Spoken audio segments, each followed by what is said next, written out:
തമിഴ്നാട് നിയമസഭയിൽ അംഗമല്ലാത്ത DMK അധ്യക്ഷൻ NK Stalin സഭയിലേക്ക് തിരിച്ചു വരാൻ ഒരുങ്ങുന്നു എന്ന റിപ്പോർട്ടുകൾ ഇപ്പോൾ പുറത്തു വരുന്നുണ്ട്. അതായത് വരാനിരിക്കുന്ന തിരുച്ചിറപ്പള്ളി ഈസ്റ്റ് മണ്ഡലത്തിലെ മുഖ്യ തെരഞ്ഞെടുപ്പിൽ അദ്ദേഹം മത്സരിച്ചേക്കുമെന്നാണ് ദേശീയ മാധ്യമങ്ങൾ റിപ്പോർട്ട് ചെയ്യുന്നത്.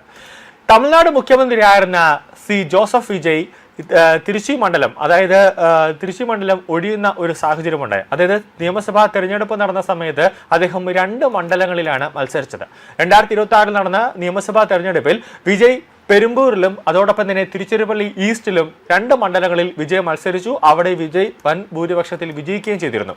എന്നാൽ തിരഞ്ഞെടുപ്പ് നിയമങ്ങൾ അനുസരിച്ചുകൊണ്ട് ഒരു വ്യക്തിക്ക് ഒരിക്കലും 2 മണ്ഡലങ്ങൾ നിലനിർത്താൻ കഴിയുക ഇല്ല എന്നതാണ് ഏറ്റവും പ്രധാനപ്പെട്ട കാര്യം.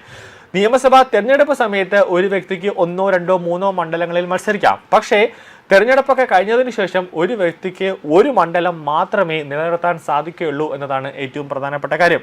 അതുകൊണ്ടാണ് വിജയ് തിരുച്ചിറപ്പള്ളി ഈസ്റ്റ് മണ്ഡലം ഇപ്പോൾ അവിടെ ഒരു ഉപതെരഞ്ഞെടുപ്പ് നടത്താനുള്ള ഒരു നീക്കത്തിലേക്ക് പോകുന്നത്. ആ മണ്ഡലം വിജയ് ഒഴിഞ്ഞത് അതുകൊണ്ടാണ്. അതിനാൽ അദ്ദേഹം പെരുമ്പൂർ മണ്ഡലം നിലനിർത്തുകയും തിരുച്ചി ഈസ്റ്റ് മണ്ഡലം ഉപേക്ഷിക്കുകയുമായിരുന്നു. NK സ്റ്റാലിന്റെ സ്വന്തം കോട്ടയായിരുന്ന കൊളത്തൂർ മണ്ഡലത്തിൽ കഴിഞ്ഞ തെരഞ്ഞെടുപ്പിൽ അദ്ദേഹം അപ്രതീക്ഷിതമായി പരാജയപ്പെട്ടു എന്നത് DMK പോലും അതിശയപ്പെട്ടു അല്ലെങ്കിൽ അത്ഭുതപ്പെട്ടു എന്നതാണ് ഏറ്റവും പ്രധാനം. സ്റ്റാലിന്റെ വിചാരം DMK വിജയിക്കും, തെരഞ്ഞെടുപ്പിൽ വിജയിക്കുമെന്ന ഒരു പ്രതീക്ഷ ഉണ്ടായിരുന്നു. പക്ഷേ അവസാന റൗണ്ടിൽ TVK വലിയ രീതിയിൽ ആഞ്ഞു വീശിയപ്പോൾ അവർക്ക് വലിയ രീതിയിലുള്ള വോട്ട് വിഹിതം കൂടുന്ന ഒരു കാഴ്ച ഉണ്ടായപ്പോൾ പെരുമ്പൂർ മണ്ഡലത്തിൽ ഞാൻ വിജയിക്കും എന്ന് ഒരു സ്റ്റാലിൻ ഒരു ഉറപ്പുണ്ടായിരുന്നു, ഞാൻ MLA ആകുമെന്ന് ഉറപ്പുണ്ടായിരുന്നു. പക്ഷേ അപ്രതീക്ഷിതമായ ഒരു തിരിച്ചടി അവിടെ സ്റ്റാലിന് സംഭവിച്ചു. തോറ്റത് കൊണ്ട് തന്നെ അദ്ദേഹത്തിന് നിയമസഭാ അംഗമാകാൻ കഴിഞ്ഞില്ല എന്നതാണ് ഏറ്റവും പ്രധാനം. ഇതേ തുടർന്ന് നിയമസഭയിലെ പ്രതിപക്ഷ നേതാവായ സ്റ്റാലിന്റെ മകൻ ഉദയനിധി സ്റ്റാലിനെ DMK ചുമതലപ്പെടുത്തി എന്നതാണ് ഏറ്റവും പ്രധാനപ്പെട്ടത്.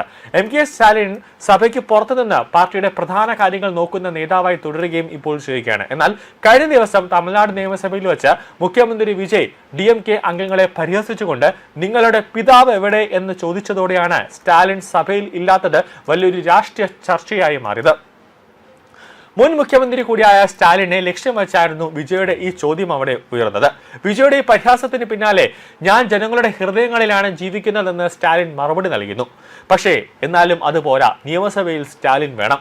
നിയമസഭയിലേക്ക് സ്റ്റാലിന്റെ തിരിച്ചുവരവ് ഉണ്ടാകുമെന്ന വാർത്തകൾ ഇപ്പോൾ ശക്തമാകാൻ കാരണം മുതിർന്ന DMK നേതാവും തിരുച്ചിറപ്പള്ളി വെസ്റ്റ് മണ്ഡലത്തിലെ MLA-മായ KN നെഹ്റു കഴിഞ്ഞ ബുധനാഴ്ച നടത്തിയ ഒരു പ്രസ്താവനയാണ്.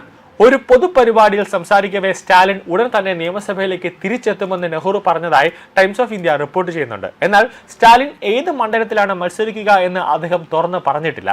ഇതോടെയാണ് മുഖ്യമന്ത്രി വിജയ് ഒഴിഞ്ഞ തിരുച്ചി ഈസ്റ്റ് മണ്ഡലത്തിൽ തന്നെയാകും സ്റ്റാലിൻ മത്സരിക്കുക എന്ന തരത്തിലുള്ള ചർച്ചകൾ രാഷ്ട്രീയ ലോകത്ത് ശക്തമായത്. ഇത്തരത്തിൽ പലവിധ ചർച്ചകൾ നടക്കുന്നുണ്ടെങ്കിലും തിരുച്ചി ഈസ്റ്റ് ഉപതെരഞ്ഞെടുപ്പിൽ NK സ്റ്റാലിൻ തന്നെയാണോ സ്ഥാനാർത്ഥി എന്നത് DMK ഇതുവരെ ഔദ്യോഗികമായി അറിയിച്ചിട്ടില്ല. അത് മാത്രമല്ല, ഈ മണ്ഡലത്തിലെ തെരഞ്ഞെടുപ്പ് എപ്പോഴാണ് നടക്കുക എന്ന കാര്യം തെരഞ്ഞെടുപ്പ് കമ്മീഷൻ ഇതുവരെ പ്രഖ്യാപിച്ചിട്ടില്ല എന്നതാണ് ഏറ്റവും പ്രധാനപ്പെട്ട കാര്യം. DMK മുന്നോട്ട് വയ്ക്കുന്ന ഒരു പ്രധാനപ്പെട്ട ഒരു കാര്യമുണ്ട്. സ്റ്റാലിൻ മത്സരിക്കണമോ എന്ന ഒരു പ്രധാനപ്പെട്ട ഒരു ചോദ്യം DMK-യിലെ മുതിർന്ന നേതാക്കൾ ചോദിക്കുന്നുണ്ട്. കാരണം ആദ്യം മത്സരിച്ചു, സ്റ്റാലിന്റെ മണ്ഡലത്തിൽ തന്നെ മത്സരിച്ച് സ്റ്റാലിൻ 8 നിലയിൽ പരാജയപ്പെട്ടതാണ്. ഇനി തിരുച്ചിറപ്പള്ളി ഈസ്റ്റിൽ മത്സരിച്ച് വീണ്ടും തോറ്റാൽ അത് സ്റ്റാലിനും DMK-ക്കും വലിയ രീതിയിലുള്ള ഒരു നാണക്കേടായി മാറും. കൂടാതെ DMK-ക്ക് നേരെ കനത്ത രീതിയിലുള്ള ജനരോക്ഷം ആളിക്കത്തി നിൽക്കുന്നു. കാരണം തമിഴ്നാട്ടിൽ സ്റ്റാലിൻ ഭരിച്ചിരുന്ന സമയത്ത് ഹിന്ദുക്കൾ അവിടെ ഇപ്പോൾ തിരുപ്പറക്കുണ്ടർ അടക്കം അവിടെ വിളക്ക് കത്തിക്കുന്നതുമായി ബന്ധപ്പെട്ടുള്ള അനുവാദം ചോദിച്ചപ്പോൾ പോലും സ്റ്റാലിൻ അവിടെ നൽകിയിട്ടില്ല.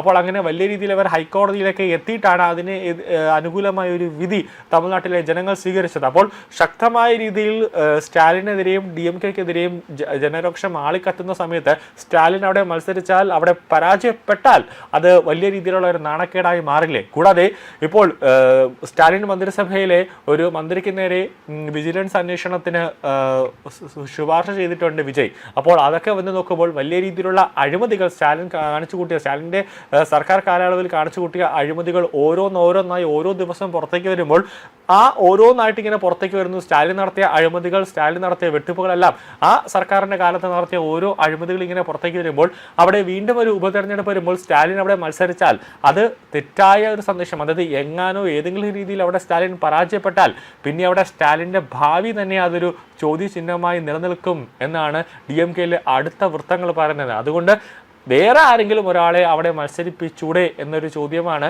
DMK-യിലെ മുതിർന്ന നേതാക്കൾ ഇപ്പോൾ സ്റ്റാലിനോട് ചോദിക്കുന്നത്.